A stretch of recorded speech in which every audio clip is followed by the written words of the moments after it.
On the tables over coffee, sometimes we put out a little sheet that says table talk, a little postery thing, and there's a question on it, and it says today, have you seen something that seemed to be impossible? And we want to think now about something impossible. So let's have a look. What sort of things are impossible? What sort of things just cannot happen? Tell me. Can I fly? Well, watch this. It could be some while. I can't fly. If I was to take my phone and I drop it, what's it going to do? Is it going to go up or down? It's going to go down. It's impossible for it to go up. But other things seem impossible, and yet somehow there's a way through. And for this, I'd love to have a volunteer. One of you girls, would you like to join me? Would you like to come out? Okay. Come and tell everyone your name. Come to the front. And what's your name? Maria. Maria. Right, Maria. What we're going to do, we're going to try and get your body through this piece of paper. Okay, you've just got to tear it in a way and try and put your body through it. Do you think you can do that? Okay, so do you want to give it a go? So you've got to tear it so it still stays as one piece of paper, but you get your whole body through it. Do you think you maybe make a hole? What do you think? Shall I give it a try? Look, if we take this and we did that, right, I'll make a hole. Just pop your body through there, could you? Can you just pop your... Well, you take it and you try and pull it over your head. Go on, just try, pull hard, go on, pull. Keep pulling. Oh, it's ripped. Oh, it's not quite working. Should we try again? Maybe we need a bigger hole. Try again. Could you reckon you could tear a bigger hole? Yeah, we'll take that. Thank you. Right, try again. Would you like to do it? Or would you like me to try it? She's very, very game volunteer. I didn't ask her about this. What do you think? You're going to try and make a bigger hole? Go on then. Here we go. Would you like help? Let's try and make a bigger hole.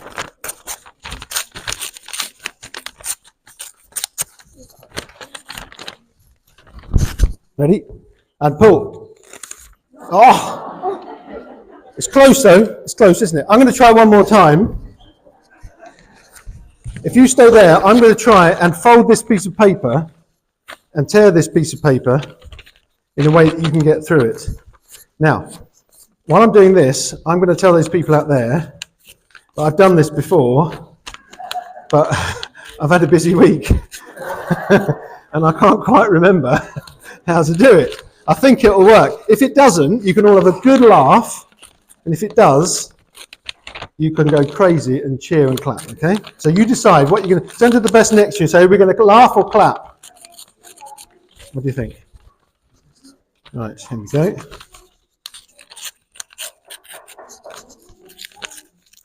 I wish I had some patter, but I've got to really concentrate. Now, Maria, do you think you're going to be able to get through this? Yes. And what do you lot think? Do you think she's going to get through it? Yeah, of course she is. Right. Here we go. How did I do? Oh, she's impressed already. Right. Doesn't take much to impress. Right. Is it still one piece of paper? Right. Hey. Look at that. Ta-da. Can you step out? That's it. And now we're going to try and get my considerable bulk through it. And I was 50 last Sunday, as some of you know, and I had 2 cakes, and I've got a feeling that... Oh, no! Thank you. And they all laugh. Thank you, Maria. Thank you very much. Do you want to go sit down? Right.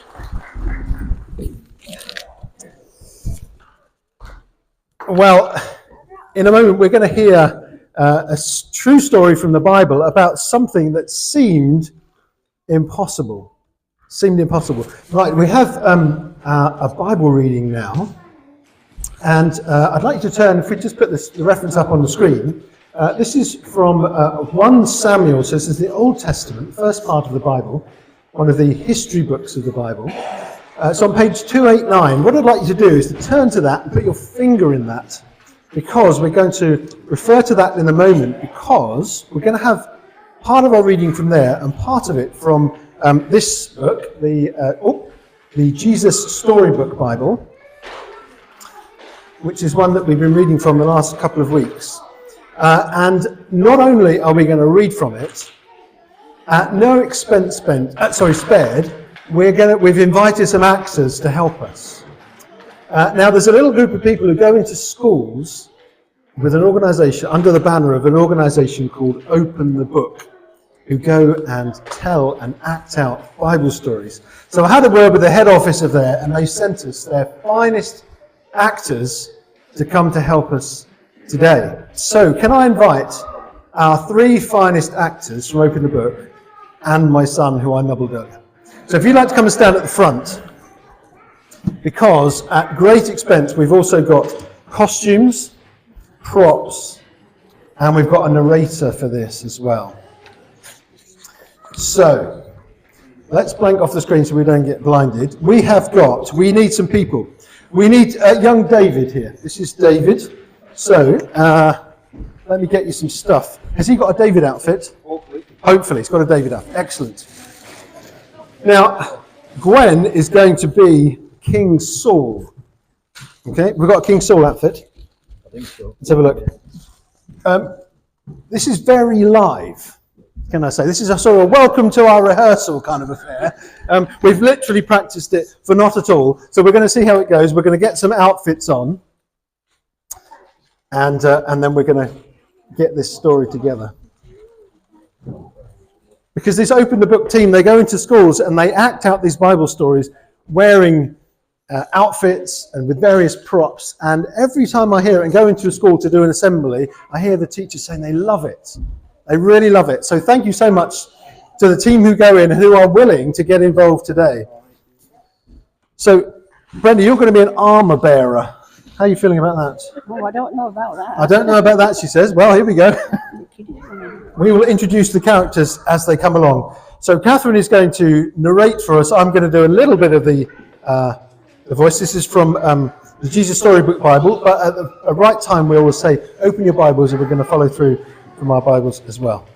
So, Catherine, over to you. God's people had some scary enemies, but the Philistines were the scariest of them all. And now the Philistines have come to fight them. The Philistines had a secret weapon called Goliath. Goliath was a terrifying soldier, and worst of all, a giant. A giant so strong, and so tall, and so scary, that no one had ever been able to fight him and live to tell the tale. We need to give Goliath some kit. Hang on.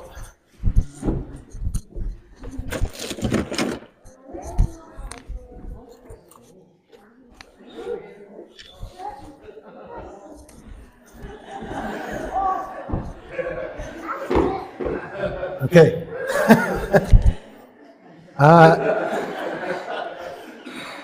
I forgot. Goliath has got a shield bearer. Wait for this.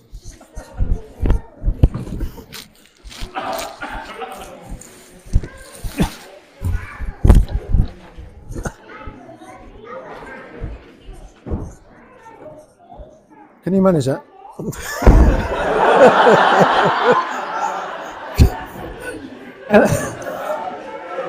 We'll just press pause in the narrative here.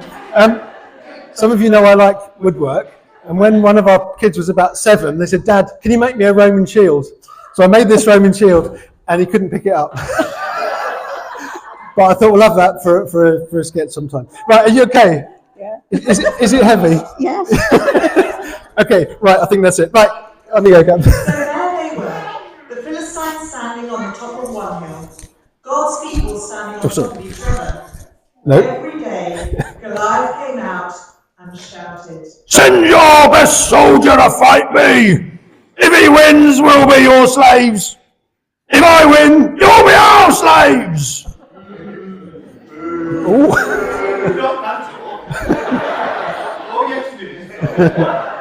No one spoke, no one moved. Well, Goliath might just as well have been a green slimy monster with 3 heads, because God's people froze with fear. They knew if someone didn't do something quick, if someone didn't save them, but God would do something. He would send someone to save them. Now David was the youngest son of Jesse. Come out here. David's brothers were in the army, and one day David brought his brothers their lunches. It's your actual lunchbox. There you go. Right, brilliant. David saw Goliath, and he saw how scared everyone was. Don't be afraid, David said. Don't be afraid. I'll fight him for you. I'll fight him for you. But King Saul said, "You're only a little shepherd boy, and Goliath is a great soldier. How will you fight him?" "God will help me," David said. Say it, David. The king gave David his royal armour to wear. Oh, right, hang on.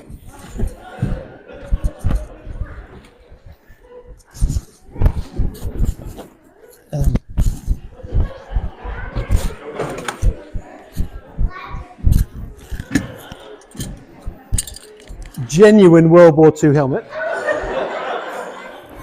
Genuine medieval sword. And this is armour, okay? I know it looks like his mum's coat, but it is armour. Here you go, just put it on. Oh, what's that? What's that? And it's still got a Paddington badge on it, sorry. Right. But it was too heavy and too big. "I won't need this," David said. I won't need this thing. Instead, David picked out 5 smooth stones from the stream and put them in his bag. He took his sling and walked towards Goliath. Step, step, step.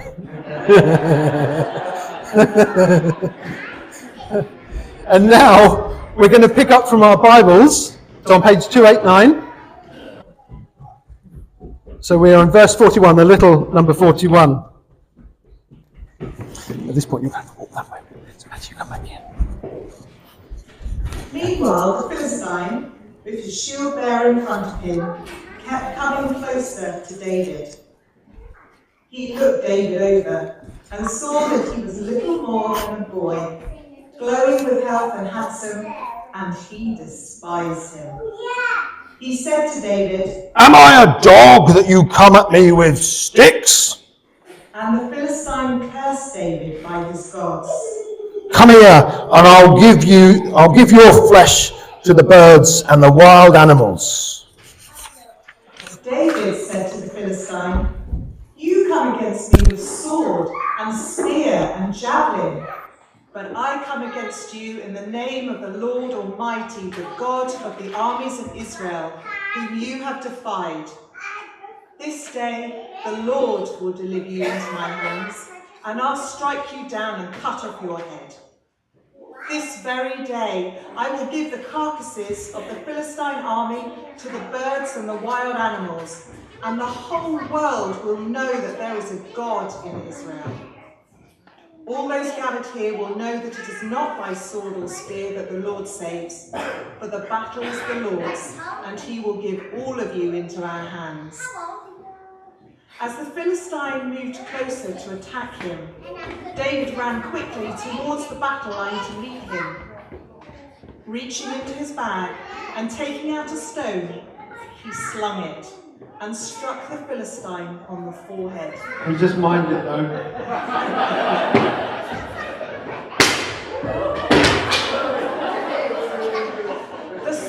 The stone sank into his forehead and he fell face down on the ground. So David triumphed over the Philistine with a sling and a stone. Without a sword in his hand, he struck down the Philistine and killed him. Now we're just going to go back to the Jesus Storybook Bible for the last bit. When the Philistines saw Goliath was dead, they ran away. And when God's people saw them running away, they cheered. God had saved his people. God had saved his people, and David was a hero. The end. Brilliant. Thank you very much. We'll take this stuff over there. We had to go to the ends of the earth to get someone quite so tall for this role. Thank you. Thank you. Didn't they do really well? When you've got an account like that, it's really good to not just read it, but to see it. I know it's a little bit hammed up, but actually it's a really, really great thing to think of. And I want to just have a brief think about some of these things as we thought about this being things that are impossible.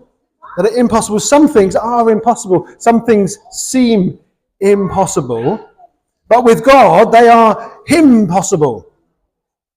It's a bit of a groan, isn't it? But they are very possible with God. And as we see in our Bibles, if you look back at that from the passage that we read from the actual Bible, we saw, we've got this David versus giant Goliath.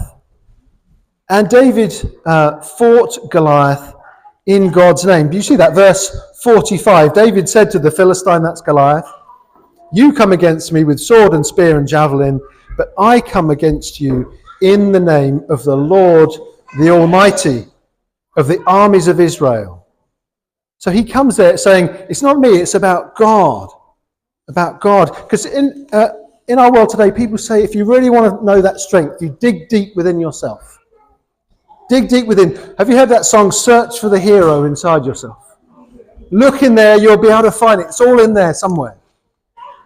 And what the Bible tells us is, no, we're looking in the wrong place. We need to come in the name of the Lord. And then in verse 46, as it continues, this day the Lord will deliver you into my hands. I'll strike you down and cut off your head, he says to him.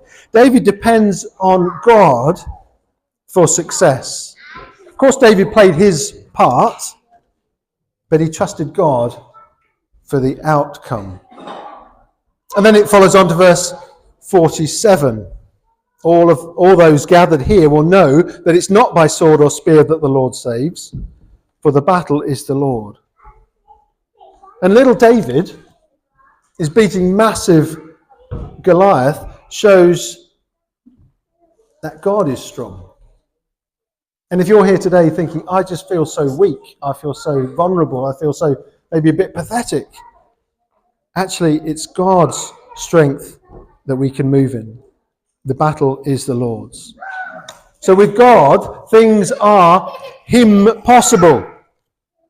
And as we reflect on that story, I've got two questions for us.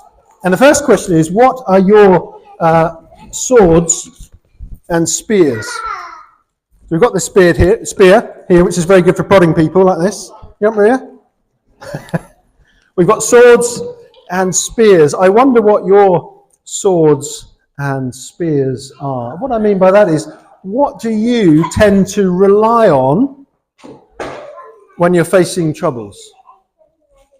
Do you say, I've got this, I've done this before, I know what to do? Do you think, yes, I've got the skills for this, I've got the experience, I've got the strength, I've got the money, I've got the health, I've got clever ideas? Well, David relied on God. It said, verse 47, all of these gathered here will know it's not by sword or spear that the Lord saves, but the battle is the Lord's. And I find it really tempting when I'm faced with difficulties to think, I'll get myself out of this. I'll dig deep. It's all about me. And I can end up then being quite proud about that or self-reliant. But David didn't have a sword or a spear, but God fought for him. David wasn't very big, but God, as we said right at the beginning of the service, God is over all the nations. God created everything. And the people around David, particularly King Saul, said, you're joking, you're only little. You need all this stuff. And they sort of laughed at him really and said, you're just a little run to the litter. But God used little David to show how big God is. So as you think, that's the first question. What are your swords and spears? Will we rely more on God than on ourselves? The second one is, when we look at this story, who do you most identify with? Because if you ask most people, they go, I really feel like David. I really feel like David because I just feel small and weak and I'm facing all sorts of battles and giants in my life. And so what I really need to do is to trust God, but really to face that myself. I've really got to face up to things. And that is partly true. But do you know what I think? I think you know who we are? We are these people over here. We're on one side of the valley, the Israelites, who are running scared, who are absolutely petrified about what's going to happen. Let me read back from the Jesus Storybook Bible. Goliath might as well just have been a green slimy monster with 3 heads, because God's people froze with fear. They knew if someone didn't do something quick, if someone didn't save them, but God would do something. He would send someone to save them. And at the end of the Jesus Storybook Bible account of this, it says this: God had saved his people. David was a hero. But many years later, God would send another young hero to fight for them and to save them. This hero would fight the greatest battle the world has ever known. And we said that these Old Testament stories point forward to Jesus. So as we look at this, we see actually it's Jesus is fighting for us because we are the petrified, scaredy people running for the hills. We need someone to fight for us. Please don't leave here today thinking, I've got to get some gumption together to face up to my enemies, to face up to my battles. Much better to say, Lord, I can't do this. I need someone else to fight for me. And as we think about what we're fighting, actually our greatest enemy is not lack of stuff. It's not lack of health. It's sin. The Bible talks about all the wrong stuff that we do, that we confessed earlier, is sin. And Jesus says, I will fight for you against that great enemy that is death.